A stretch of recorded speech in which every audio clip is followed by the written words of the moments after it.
waayahan niman nabadiid la yiraahan haysta laakiin anigu uma arko nabadiidku inuu shabaab kaliya yahay waxaan aaminsanahay nabadiidku inuu ka badan yahay shabaab la soo qabtay ninkii sii daaya soo nabadiid ma odayaasha ka daba ordaya soo nabadiid ma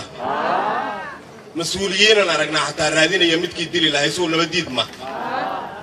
midnimo Soomaaliyeed cidii diidan soo nabadiid ma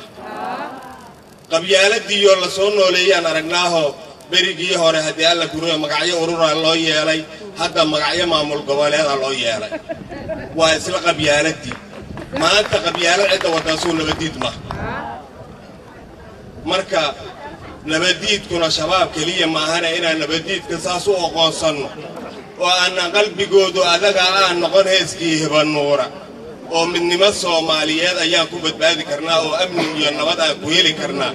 amniga maanta laga hadlayo waxa lagu heli karaa in la midoobo nimanka dhibaatada wadaaho had walba meeshii khilaaf ka jiro iyo cidii khilaaf u dhaxeeyo bay ku dhax dhuuntaan oo ka soo dhaxbaxaan haddaan nabad la helin ayagana haddaan qabyaalad iyo balaayo aan ka baxay ayaguna bixi maayaan waan ugu dhax jiraayaan markasta marka horta cudurka qabyaalada la yiraa inaan iska ilowno oo Soomaali wax ka yaraan iska dhafnaa jeclaalaha waa dulli qabyaaladu waa furq iyo daacun waa cadow difaac iyo dugsi aad ka dhigato ka doo xamaatada waa nacab dadnimada iyo sharafta kaala diriro ummadaada kugu dira waa halaq dib jiray iyo dugaag ubadka ka cuna waa durbaan ibliis oo daacad aad u tahay oo aad ka daba hablaysa waa kaan kara duqowdiyo jahli deegta noo suran dangu baysileeyo waa dariiqa loo maro ummadii la dumi rabo ummadda ila darisana nabadda waa u diidaa damiirka waa ka qaadaa diinta waa ka saartaa qaranka waa ka dumisaa calanka waa ka diirta aakhirana dabnaar iyo jahannabay ku dalaqsi bahashaasaan iska dhaafno sin qarankeenu noogu hagaago intaa waxaan ku darayaa 20 sano waan calaacalaynayo dad Soomaalida dhibaato ku dhacdo belaan ugu dhacdo sidaasaan hayaan lahayn waxaan rabnaa inaan qabkii iyo faankii iyo quwadeennii aan soo celin waxaan rabaa inaan faano Soomaaliya shar iyo qayr qolaba kay sheegataan mugii weel ugu subna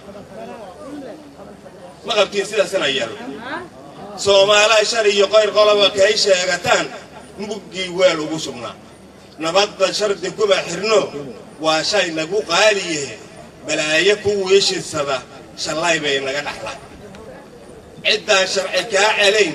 sheekh admina aan lahayn shanta la isaga dhacsha askari dawlad